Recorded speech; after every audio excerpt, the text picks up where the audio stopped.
Apocalipse 4 diz assim: depois dessas coisas, vi uma porta aberta no céu, e a primeira voz que eu ouvira, voz como de trombeta falando comigo, e disse: sobe aqui e eu te mostrarei as coisas que devem acontecer depois destas. Fui imediatamente arrebatado em espírito, e vi um trono no céu, com alguém assentado sobre ele. Aquele que estava sentado tinha a aparência semelhante a uma pedra de jaspe e sárdio. Ao redor do trono havia um arco-íris semelhante a uma esmeralda. Ao redor do trono haviam também 24 tronos. Via sentados sobre eles 24 anciãos, vestidos de branco, e com coroas de ouro sobre a cabeça. Do trono saíam relâmpagos, vozes e trovões diante do trono. Estavam acesas 7 lâmpadas de fogo, que são os 7 Espíritos de Deus. Diante do trono também havia algo parecido com um mar de vidro, claro como cristal. E no meio e ao redor do trono haviam 4 seres viventes, cheios de olhos, na frente e atrás. Só até aqui. Eu creio que nós precisamos, nesses dias, pensar Deus além das nossas experiências.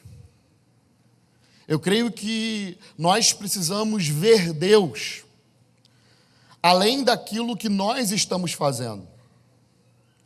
Porque Deus, ele não se limita àquilo que Ele faz. Nós não podemos compreender Deus simplesmente diante daquilo que nós estamos vivendo, ou pelas nossas experiências. Sabe por quê? Porque isso pode minimizar quem Deus é na nossa vida. Porque geralmente nós definimos Deus a partir do que estamos vivendo ou do que estamos fazendo. E isso torna o nosso Deus muito pequeno.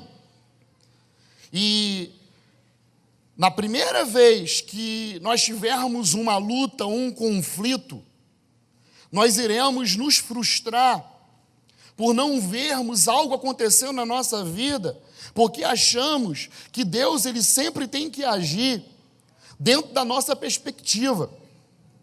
Só que Deus, ele tem um plano que é muito maior do que a minha experiência. E eu quero colocar Deus em cima da minha experiência e fazer uma leitura de Deus a partir da minha experiência. E não colocar a minha experiência a partir de Deus, quem Deus é. Porque, na verdade, quem Deus é que vai definir como que eu vou me comportar diante daquilo que eu estou fazendo e diante das minhas experiências. Sabe o que acontece aqui em Apocalipse, capítulo de número 4? Diz assim: depois dessas coisas. Que coisas? Depois que João, ele ouve uma voz na ilha de Pátimos, preso. Existe um debate teológico se esse João é o apóstolo que foi chamado com mais ou menos 14 anos para seguir a Cristo, ou se era o João que a história diz, João de Pátimos. Ninguém sabe. Mas o que interessa saber é que esse João, ele, após ter uma experiência em que ele foi arrebatado e que ele ouviu uma voz, e que ele viu o próprio Cristo, e esse Cristo começou a falar algumas coisas que estavam acontecendo no mundo e mostrar para ele a situação das igrejas, ele diz no capítulo 4, depois dessas coisas. Mas o que é que Jesus mostrou para ele até o capítulo 4? Jesus mostrou para ele a decadência da igreja. Jesus mostrou para ele a luta de algumas igrejas. Jesus mostrou para ele coisas desanimadoras. Porque se esse João que escreveu o Apocalipse é o apóstolo, ele viu todos os seus amigos morrerem martirizados. Se João, que está aqui, é o mesmo João que era o melhor amigo do Senhor Jesus, ele viu na sua geração a igreja apostatando da fé e dizendo que Jesus não era o Filho de Deus. Tanto é que ele escreve a sua carta, o seu evangelho, exatamente para provar que Jesus era Filho de Deus. Ele vê coisas terríveis e desanimadoras. Só que no capítulo 4, a Escritura diz que depois de todas essas coisas, ele viu uma porta aberta. E alguém que falava com ele disse assim: sobe para cá, que eu quero mostrar para você as coisas que depois dessas vão acontecer. Ou seja, Cristo estava redefinindo a visão de João. Porque nós estamos aqui em 7 dias de intercessão. E redefinir aquilo que nós vemos é muito importante para que nós possamos entrar naquilo que Deus tem, porque aquilo que Deus tem, o novo tempo que Deus tem, a nova dimensão que Deus tem, só vão entrar pessoas as quais Ele preparou para viver esse novo tempo, para viver essa nova dimensão, para viver esse novo mover. Porque Deus não abre um novo tempo simplesmente por causa do tempo, não. Quando Deus abre um novo tempo, é porque Ele está interessado em tocar e transformar gente. Porque Deus trabalha com gente, irmão.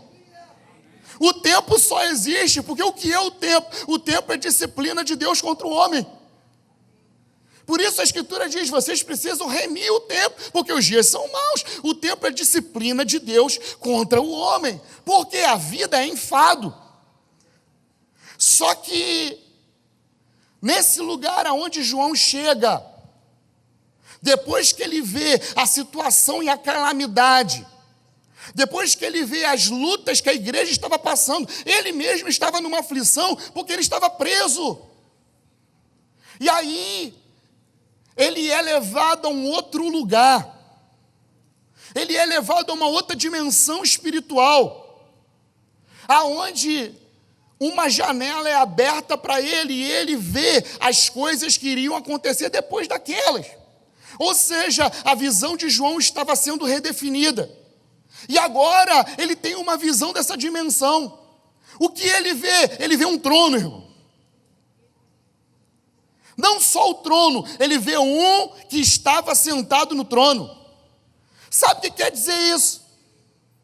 Era como se Deus estivesse falando para ele o seguinte: apesar de todas as coisas aí no mundo estarem ruins, porque o mundo jaz no maligno, irmão, apesar de você estar sofrendo aflições, apesar de você estar sofrendo por causa do pecado, porque todos pecaram e destituídos estão da glória de Deus, não tem um justo, nenhum sequer. Apesar disso tudo, deixa eu te falar uma coisa: Deus está no controle. Existe alguém que está sentado no trono, que é soberano, que tem o domínio da nossa vida, e que a nossa visão, a nossa intercessão precisa ser redefinida. Não pode partir daquilo que nós sentimos, não pode partir daquilo que nós vemos, não pode partir daquilo que nós fazemos, mas de quem Ele é. E Ele é todo poderoso. Ele é todo poderoso para nos levar a cumprir o depósito que Ele mesmo colocou em nós, segundo a sua vontade. E o que Ele deseja de nós? Apenas que nós sejamos fiéis.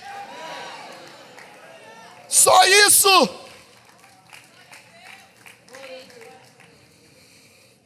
Redefinir aquilo que nós vemos. Por isso eu creio que a cada dia Deus ele vai promover encontros como esse no nosso meio, porque não importa aquilo que os outros estão fazendo, irmão. Deus me chamou para essa casa ministerial. Deus tem uma palavra para nós. Não importa aquilo que os outros estão fazendo, o que importa é aquilo que Ele nos colocou para fazer. E nesse lugar nós precisamos entrar. Sabe por quê? Porque Ele já liberou uma palavra sobre nós. Então nós a cada dia precisamos estar envolvidos com essa palavra. E muito mais do que estarmos envolvidos, nos aplicar a cada dia, nos gastar por essa palavra. Saiba de uma coisa: essa palavra está perturbando o mundo inteiro, irmão. Essa palavra está perturbando o mundo inteiro. Deixa eu te falar. está apenas começando. Está apenas começando. Redefinir aquilo que nós vemos é muito importante, porque estamos aqui, mas existe algo agora mesmo acontecendo nos céus. Existe uma dinâmica espiritual acontecendo agora mesmo. Não quer dizer que os nossos olhos não podem ver, que essas coisas que estão acontecendo não sejam reais. Sabe por quê? Porque os nossos olhos, eles costumam ver somente aquilo que você consegue enxergar pelo físico. Nossos olhos só conseguem ver isso, a parede, as pessoas. Só que, se você nasceu de novo, você recebeu dentro de você uma semente eterna, irmão. Você recebeu dentro de você uma nova natureza. E essa nova natureza, ela foi gerada por aquilo que é invisível. O apóstolo Luiz Hermínio, ele falou ontem, as coisas invisíveis, elas são muito mais poderosas do que as coisas que se veem. Sabe por quê? Porque tudo que você vê hoje, com esses olhos biológicos e físicos, foram criadas pelas coisas que são invisíveis. Logo, as coisas invisíveis são mais poderosas. Por isso, a nossa fé não pode estar baseada naquilo que nós fazemos, a nossa fé não pode estar baseada nas coisas físicas que nós estamos vendo, a nossa fé não pode estar baseada nas nossas preocupações, nas nossas demandas, mas a nossa fé precisa estar naquele que está sentado no trono. Somente Ele.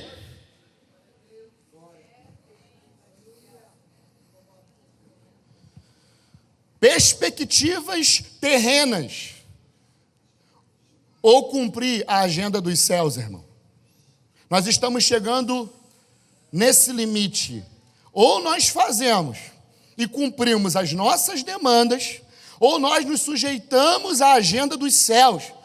Porque existe uma agenda para se cumprir aqui em Itajaí, nesse tempo, nessa igreja local. Ou nós nos submetemos para que essa agenda de Deus seja cumprida, ou a gente sempre vai ficar trabalhando para nós mesmos.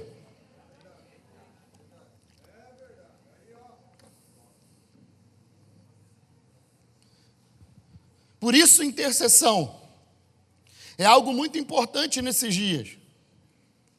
Porque Deus está redefinindo as coisas que vemos. Para que a partir das coisas que nós estamos vendo, nós possamos viver aquilo que nós vemos. E isso é fé. Isso é fé. É crer em algo que você não consegue ver com esses olhos. Sabe por quê que a gente não consegue ver? Porque a Escritura diz que o diabo ele cegou o entendimento das pessoas para que não possam crer na glória do Evangelho. Ou seja, existe uma glória que nós não conseguimos ver, que as pessoas não conseguem ver. Por quê? Porque o diabo ele cegou o entendimento. O diabo cegou as pessoas. Por isso que em Apocalipse, capítulo de número 4, Deus redefine o que João iria ver. Para quê? Para deixar um legado para a gente, tanto é que é o último livro a ser escrito. É um livro extremamente místico, é um livro extremamente espiritual, é um livro de uma outra dimensão, e é o último livro, e é o livro que deve nos dar fé para prosseguir na nossa jornada. Mas a igreja desses dias é muito racional. Nós achamos que o poder está nas nossas construções, está no nosso dinheiro, está naquilo que nós podemos fazer. Não, irmão, o poder está baseado naquilo que é invisível, porque o invisível criou todas as coisas. Nós precisamos, mais uma vez, de um batismo dessa bendita esperança dos apóstolos, irmão. Um batismo de uma esperança que não está nessa era, mas que está na era do porvir. Nós precisamos voltar a chorar por Cristo, porque existe a presença de Deus, está suspensa sobre nós. Deus, Ele quer fazer. Deus, Ele quer nos dar pão, Ele quer nos dar água. Agora o que nos falta é fome e sede, irmão. Fome e sede. Nos falta fome e sede. Eu lembro numa vez, nós estávamos orando e dizendo: Senhor, nós queremos mais. Cantamos essas canções: eu quero mais de Ti, eu quero mais de Ti, Senhor, eu quero mais de Ti. Aí eu lembro que eu tinha um pastor muito louco que caminhava com a gente e disse: vocês querem mais de Deus? Então nós vamos fechar todas as portas agora. E só vamos sair daqui quando Deus liberar algo novo dele sobre nós. É disso que eu estou falando. Precisamos entrar em lugares como esse nesses dias, porque a nossa fé está rasa demais, irmão. Está racional demais, está intelectual demais. Nós nos esquecemos que o evangelho não consiste em palavras persuasivas de sabedoria humana, mas em demonstração de espírito e de poder de Deus. Tem muita gente falando muita coisa, mas os sinais precisam acompanhar quem crê. Sabe por que não tem sinal? Porque a gente não está crendo mais.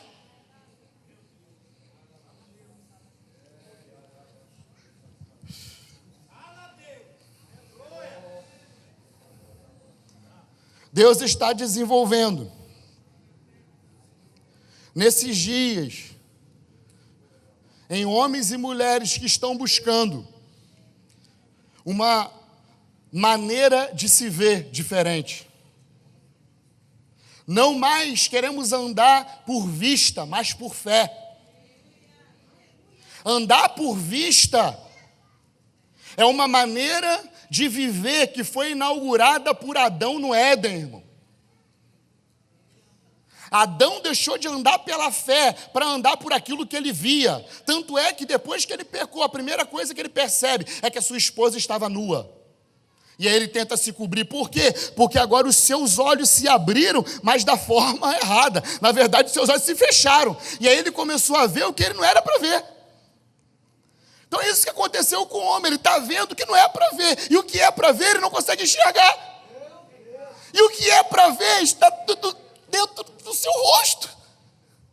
Está quase batendo, sabe? Você já bateu na porta de vidro? Cara, eu bato muito na porta de vidro.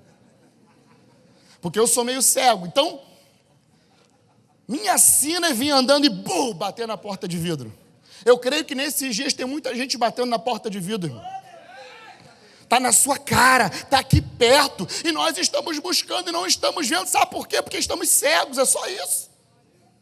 Existe uma cegueira espiritual.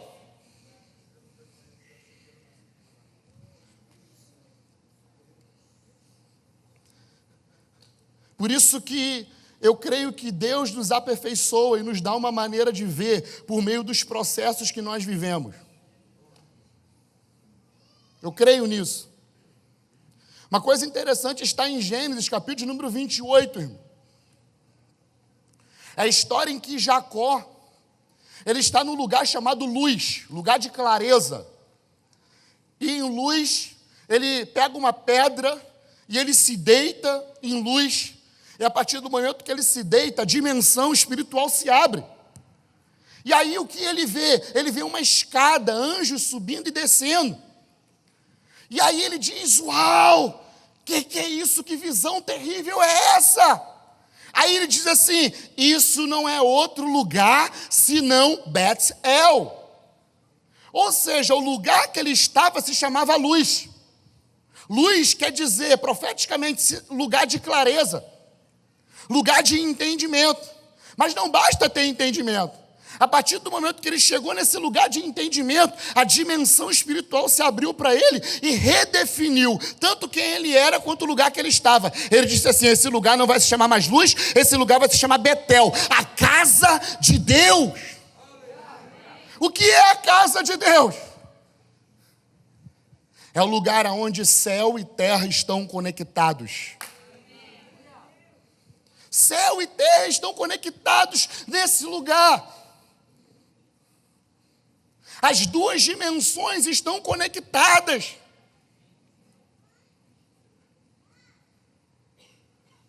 E aquilo que ele viu redefiniu o lugar que ele estava. Intercessão tem a ver com isso. O que nós vemos precisa modelar o lugar que nós estamos e a vida que nós levamos. Após aquilo que aconteceu, sabe o que Jacó fez? Ele foi tentar se consertar com Esaú.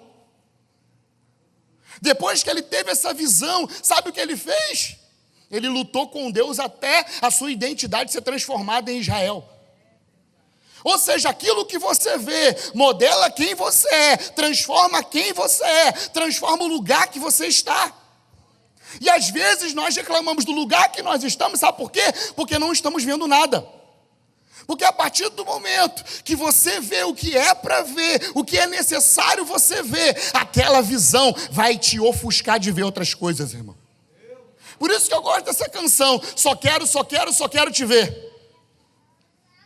Porque quando você vê a glória de Cristo, meu irmão, a glória de Cristo é como um espelho refletindo na sua vida. E aí você não tem tempo para olhar outras coisas, você não tem tempo para perder com outras coisas. Sabe por quê?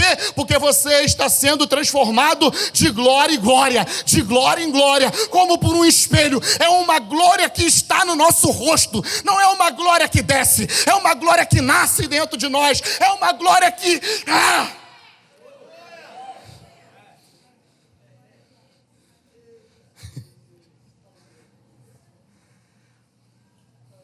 Deus, em Gênesis 11, verso 26,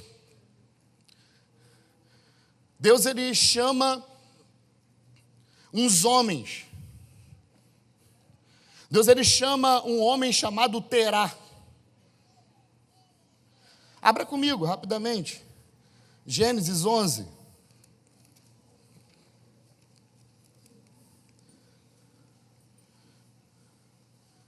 Tem ceia ainda, não vou demorar, prometo.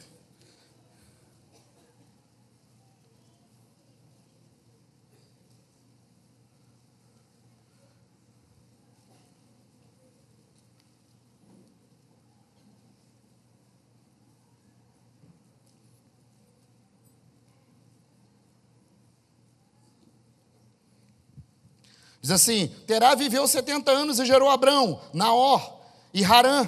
Gênesis 11, 26.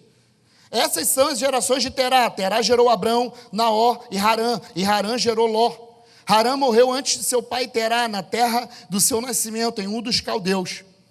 Abrão e Naor tomaram mulheres para si. O nome da mulher de Abrão era Sarai, e o nome da mulher de Naor era Milca. Ela era filha de Harã e pai de Milca e de Iscar.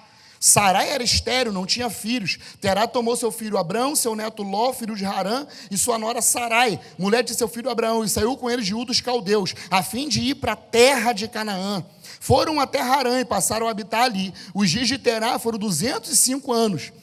E Terá morreu em Harã. E o Senhor disse a Abrão, sai da tua terra, do meio dos teus parentes, da casa do seu pai, e vai para a terra que eu vou te mostrar.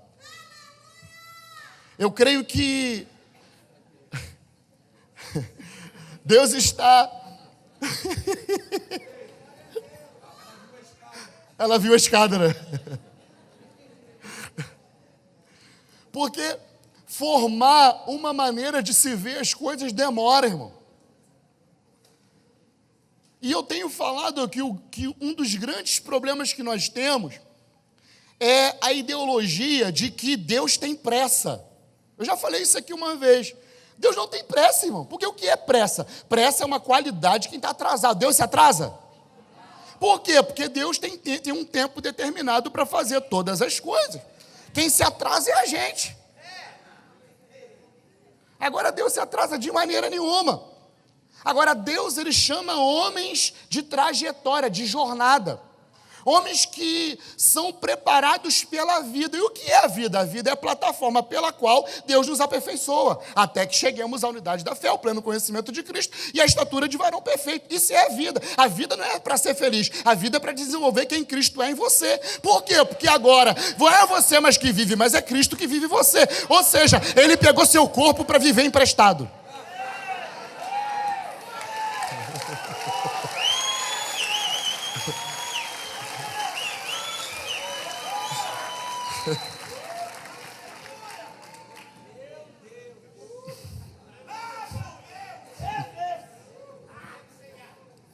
Pô, nem cheguei no âmago da mensagem, né? Vai todo mundo morrer aqui.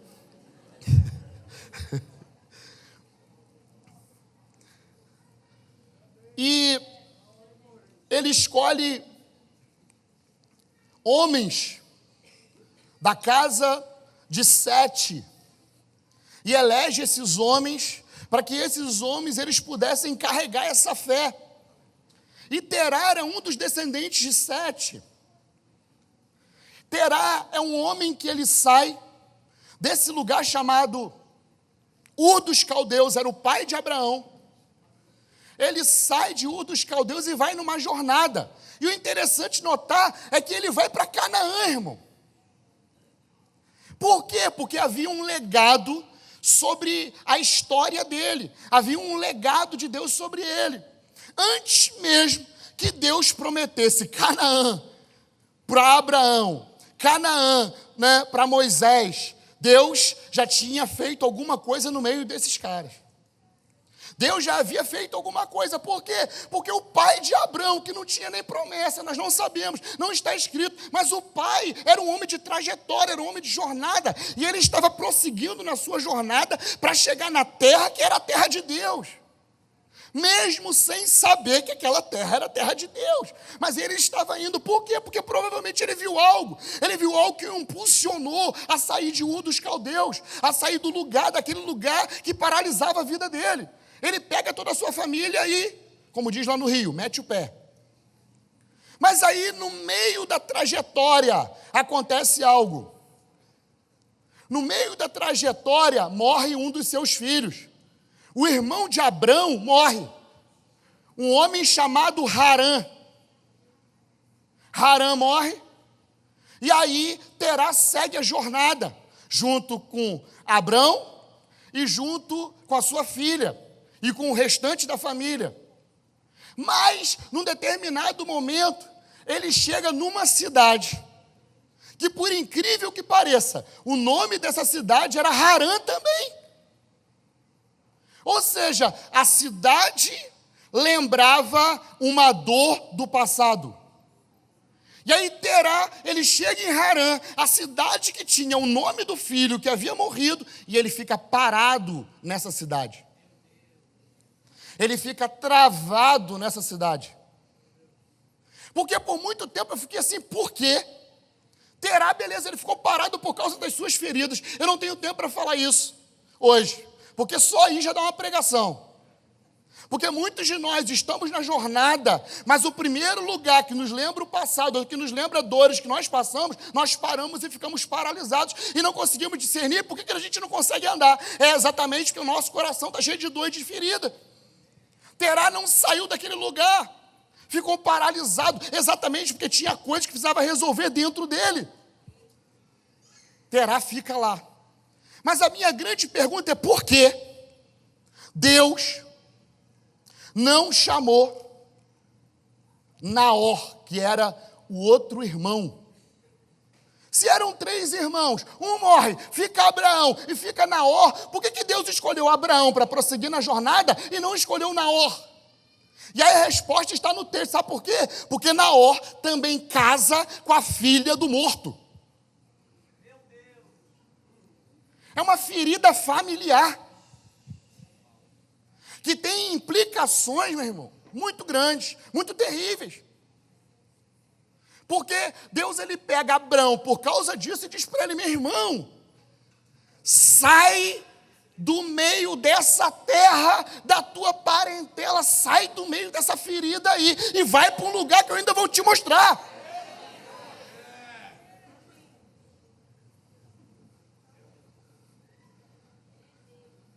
Três coisas que Deus fala para Abraão, para a gente fechar. Ouviu? Sai da tua terra. Primeira coisa que Deus fala com Abraão, para formar nele uma maneira de ver. Não se esqueça disso. Deus está formando em Abraão uma maneira de enxergar as coisas que havia se perdido com Adão lá no Éden por causa do pecado. E Deus estava desenvolvendo uma espiritualidade que não tinha a ver com o culto, irmão. Uma espiritualidade que tinha a ver com ver a forma como Deus trabalha. Porque se você entende como Deus trabalha, meu irmão, o culto vai ser tranquilo. Vai ser de menos. E aí, Deus fala para ele assim, no meio desse processo, diz para ele assim, ó, sai da tua terra. Porque aonde ele estava? Harã. O que quer dizer Harã? Prisão ao passado. Meu querido, nesses dias, quem estiver preso ao passado, seja o passado ontem, ou daqui a 30 anos atrás, não vai conseguir entrar naquilo que Deus tem. Por isso, ele está te dizendo hoje, meu irmão, abre mão da sua bagagem, abre mão do seu passado. As coisas velhas se passaram e tudo se fez novo, de novo, e de novo, e de novo, e de novo, e de novo, e de novo. Por quê? Porque Deus, ele é perito em fazer tudo de novo mais uma vez.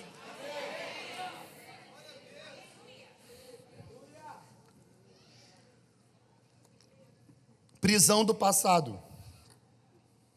Segunda coisa que Deus fala para Abraão, para desenvolver nele uma maneira de começar a enxergar as coisas. Deus fala para ele: sai da tua parentela. O que é parentela? Comunidade. O que é comunidade? Comunidade gera uma maneira de pensar. Comunidade é o lugar onde se tem em comum o mesmo pensamento, as mesmas ideias, as mesmas ideologias. E Deus fala para Abraão: sai do meio da tua comunidade, sai desse lugar que não deixa você enxergar as coisas como realmente elas são. Sai do meio da tua parentela, da tua comunidade. Deus falou isso para Abraão, irmão. Por quê? Porque o pensamento daquela comunidade que Abraão vivia era um pensamento limitador, que fazia com que eles andassem de uma forma limitadora, que limitou a trajetória deles, que limitou a felicidade deles, porque eles ficaram travados num lugar que trazia lembrança do passado por causa da morte de alguém. Ou seja, para entrar naquilo que Deus tem, para entrar naquilo que Deus está gerando, nós precisamos mudar a forma como nós pensamos. Por isso que Paulo ele vai dizer, irmão, rogo-vos, pois, irmãos, Romanos 12. Ele tá pedindo encarecidamente. É como se Paulo estivesse dizendo assim, José, eu peço encarecidamente que vocês mudem a forma de vocês pensarem. Na verdade, o texto todo é assim: rogo-vos, pois, irmãos, pelas compaixões de Deus, que apresenteis o vosso corpo em sacrifício vivo, santo e agradável, que é o vosso culto racional. Primeiro ponto, ele está dizendo que agora o sacrifício não é mais morto, é vivo. O último que ofereceu um sacrifício morto foi Cristo. A partir de Cristo, ele gerou um novo sacerdócio, e nesse novo sacerdócio, o sacrifício é vivo. Ou seja, se você não quer ter dor, meu irmão, não se converta.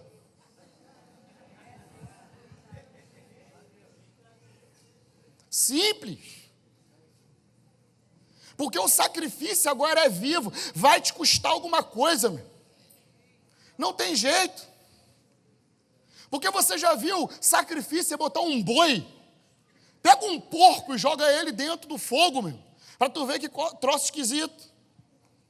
Sacrifício morto, só vai subir o cheiro da carne. Agora, sacrifício vivo tem dor. O novo tipo de gente que nasceu a partir de Cristo é gente que passa por dor, porque está se transformando num sacrifício vivo. Por quê? Porque isso é o culto racional. Porque importa por muitas aflições entrarmos no reino de Deus. Aí ele diz: e não vos conformeis com esta era. Que era essa?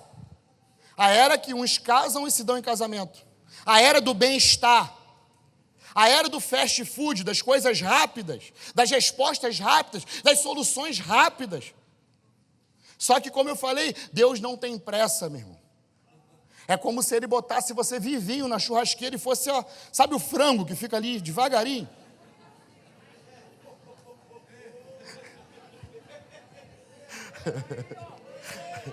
Fica lá, ó, cozinhando. Por quê? Porque nós precisamos nos tornar algo.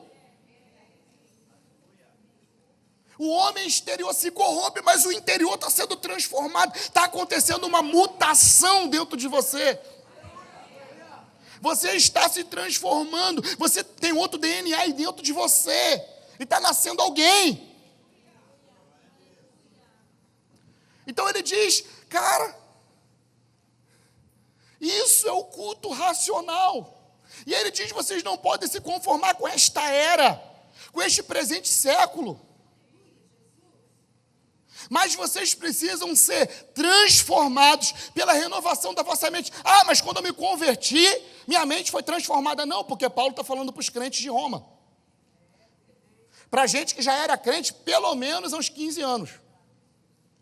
Pelo menos, gente que nasceu, crente que nasceu em Roma, no Pentecoste, a igreja que nasceu no Pentecoste. Ele envia essa carta, admoestando os irmãos e dizendo para eles, olha, vocês precisam mudar a maneira que vocês pensam. Por quê? Porque a nossa maneira de pensar se adequa à comunidade que nós estamos e à era que nós vivemos. Por isso, precisamos estar em constante transformação. Porque, meu irmão, existem verdades passadas e verdades presentes. Por exemplo, a circuncisão é verdade ou não é? Mas é uma verdade passada. Existem coisas nas Escrituras que são verdades, mas verdades passadas. E existem verdades que são presentes e existem verdades que são futuras. Por que que nós precisamos estar nessa dinâmica? Porque tudo aquilo que Deus faz é perfeito no seu tempo. Logo, ter uma mente adequada para o tempo é importante. Porque eu lembro da minha avó. A minha avó, ela tinha aquela jarra de abacaxi, irmão.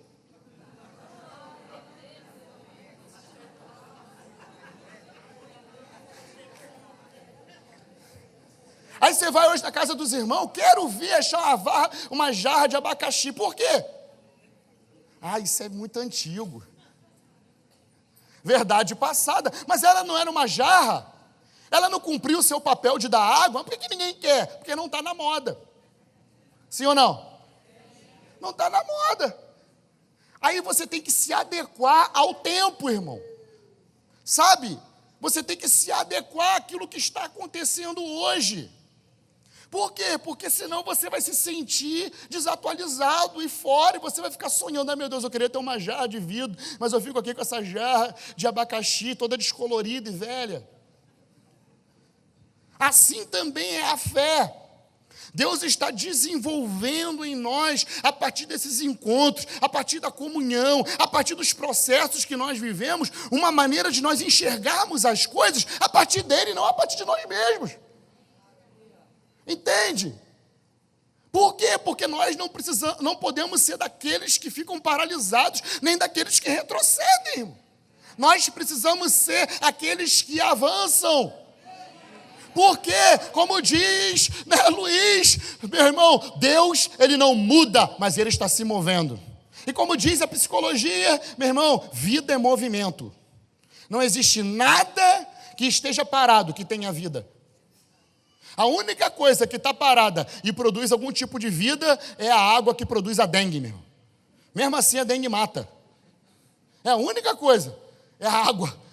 Que se ficar parada vai dar ruim, vai dar dengue. Então, Deus, ele fala para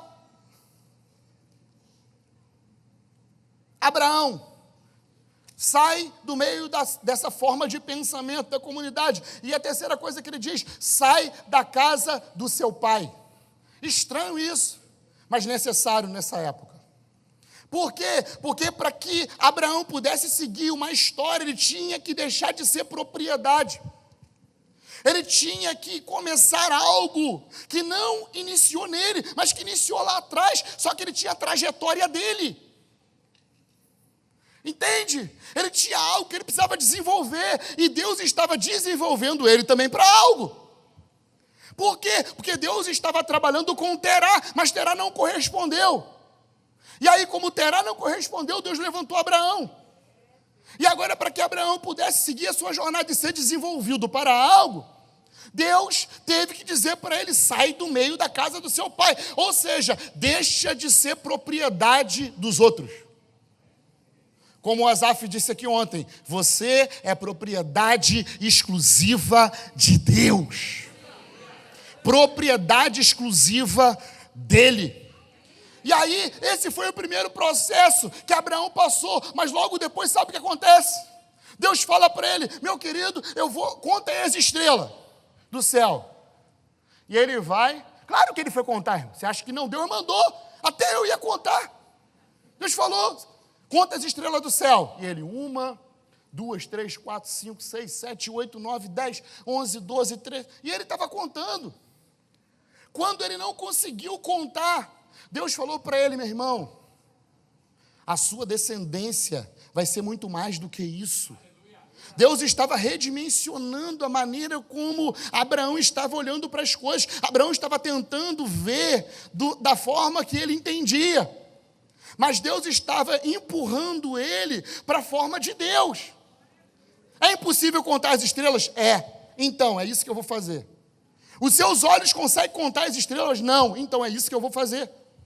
É a partir, sabe, da sua limitação. Deus, ele trabalha em cima da sua limitação. Quanto mais limitados nós somos, mais Deus provoca algo que é maior do que nós. Quanto mais limitados nós formos, quanto mais limitados nós tivermos, mais Deus vai poder revelar a sua glória. Sabe por quê? Para que nenhuma carne se glorie diante dele. Para que ninguém olhe para trás e diga assim, foi eu que fiz.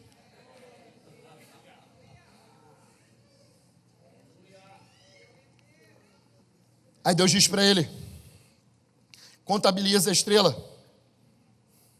Deus queria que Abraão visse além das perspectivas humanas, mas não parou por aí. Depois Deus ficou 13 anos sem falar com ele.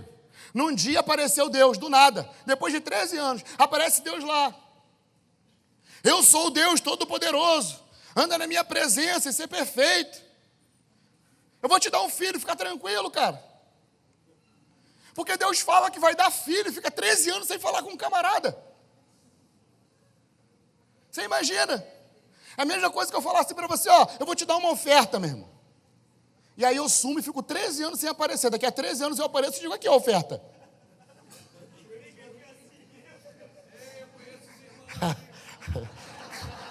E eles aprenderam com Deus, né?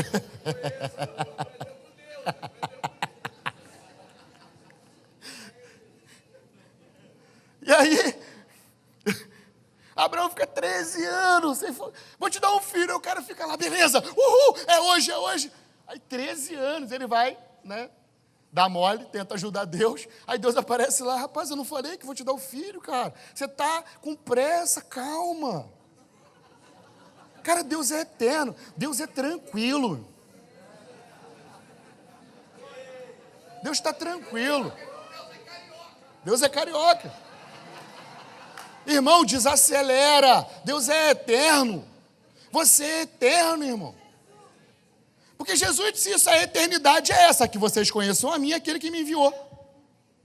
Você está prosseguindo em conhecer Jesus e a Deus, você já é eterno. Acabou. Nada pode se separar dele. Nem a nudez, nem o perigo, nem a espada, nada. Nada. E aí, Deus diz, eu vou te dar um filho. E Deus dá daqui a pouco a Sara. Vocês sabem a história. E ela engravida, e tem um garotão bonito chamado Isaac. Isaac cresce, depois Deus diz para ele assim, agora me dá o seu filho. Ou seja, Deus estava sempre trabalhando em Abraão uma maneira de se ver as coisas. Deus faz com que Abraão rompa com a família. Para quê? Para que ele pudesse enxergar as coisas da maneira de Deus. E aí depois que Deus faz isso, Deus faz uma promessa, eu vou te dar um filho, Deus fica 13 anos sem falar com ele. Para quê? Para produzir perseverança naquilo que ele estava vendo, naquilo que Deus estava construindo. O que Deus está construindo, meu irmão, vai demorar um tempão. Fica com pressa não, cara. Relaxa. E seja aperfeiçoado. Sabe o bebê, quando cresce, você fica doido que ande logo, né? Fica lá, cara, tomara que a criança ande logo. Aí demora o maior tempão, primeiro ano é o ano que mais demora do bebê, cara. É a maior luta, você fica querendo que... As mulheres, então, tem que ir para todo quanto é lado com a criança no colo. Ainda mais os gordinhos, né, que cansa o braço. Aí tu fica, meu Deus, eu quero que ande. Aí quando a criança começa a andar, te apavora. Por quê? Porque você fica sem tempo. A criança corre para um lado, corre para o outro e agita a sua vida. Agita geral. Eu nem sei porque eu estou falando isso, acho que já... Depois eu lembro. Ou seja, Deus ele é eterno e ele não está com pressa. Nós temos pressa, mas a partir do momento que a gente vê que as coisas com pressa são ruins, nós queremos que o tempo volte atrás. Aí depois, quando a criança cresce, lembrei, a gente quer que volte lá atrás. Ah, meu Deus, como era bom no dia que era bebê. Aí você vai e faz outro filho. Aí o outro fica com saudade de novo, faz outro.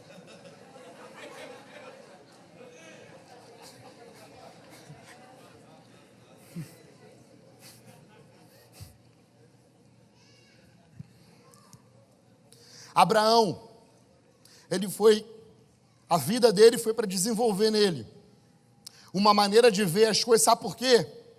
Porque a Escritura diz que Abraão, ele foi o pai do quê? O pai da fé. O que é fé? É ver e esperar coisas que não existem, que você não vê. Isso estava sendo desenvolvido em Abraão, uma forma de ver. Que forma de ver é essa? Por fé e não pelos olhos.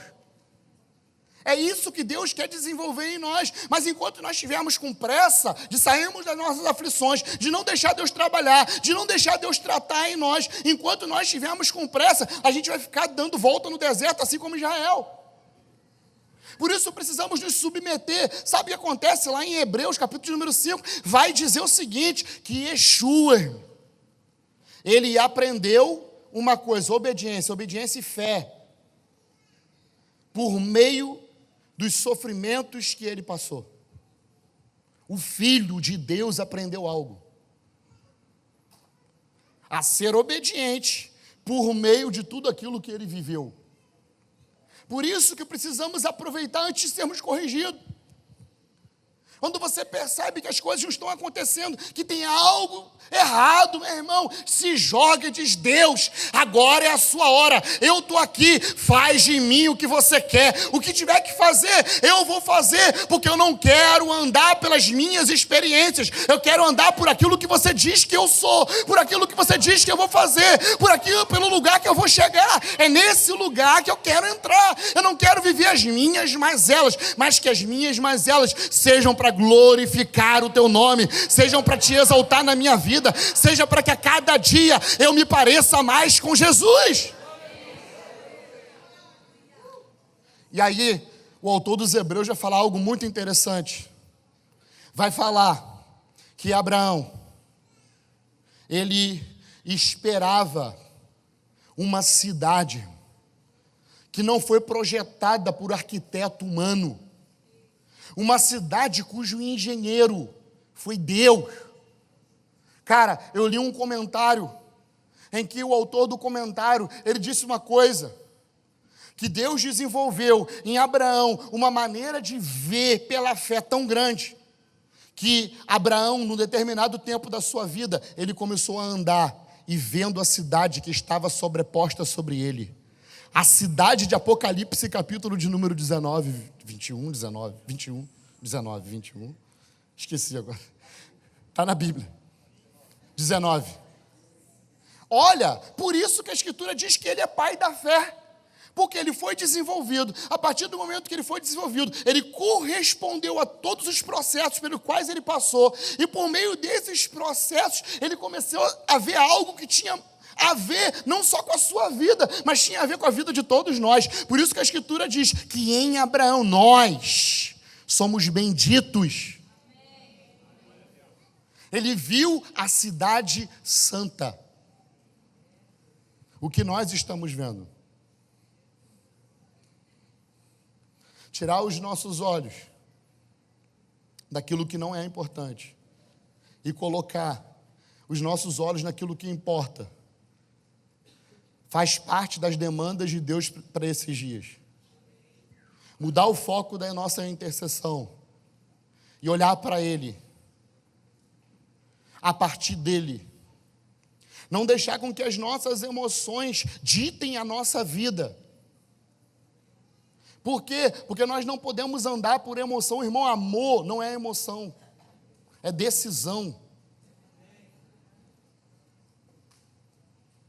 O que preserva um casamento não é o amor. Porque vai chegar um dia que você vai ter vontade de matar a tua esposa. E a tua esposa vai ter vontade de te matar. Mas aí, você lembra de uma... Fala, Deus. Mas aí, sabe de que você vai lembrar? Deus, ele se relaciona conosco por meio disso aqui, ó, aliança. Por isso que ele é fiel para cumprir tudo aquilo que ele falou, porque ele tem uma aliança. É a aliança que renova o amor, não o amor que renova a aliança, irmão. Isso é coisa para crente. Se você tem uma aliança, essa aliança é inquebrável, não existe quebrar a aliança dentro da nossa literatura. Dentro dos nossos conceitos, não pode existir quebra de aliança. Por quê? Porque é a aliança que vai renovar a minha atitude de te perdoar, de te amar, de querer estar com você. Porque sabe o que acontece? De uma história que eu contei lá na igreja nesses dias. A igreja é parecido com um mar, meu irmão, cheio de ouriço. E eu ouvi uma vez um irmão contando isso para mim, porque ele foi pescar ouriço, ele furou a mão toda, e ele contou uma história para mim, ele falou que um dia os ouriços estavam lá nas rochas, lá de Cabo Frio. E aí um desses ouriços, ele começou a se sentir incomodado. Por quê? Porque o ouriço que estava do lado dele estava espetando ele. E ele foi se achegando, foi se descolando da rocha, porque não? Que isso, está me ferindo? E ele foi se deslocando da rocha, até que ele se deslocou totalmente da rocha. E aí a maré levou ele. E aí ele começou a ficar todo bobo, falou, cara, não conhecia essa dimensão azul. E ele começou a viajar. Só que de repente, meu irmão, chegou o inverno. E aí as águas frias começaram a bater nele. E aí ele começou a perceber que no meio dos ouriços, ele nunca tinha sentido frio. Apesar da dor, ele permanecia vivo. E aí ele correu. E ele disse, eu vou voltar para lá, porque é melhor estar lá e ser ferido do que estar aqui sem ser ferido e morrer sozinho.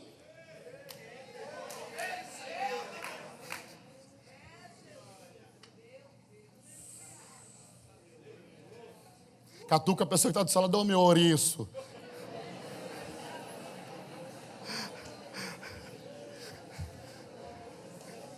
Vamos ficar de pé em nome de Jesus, irmão.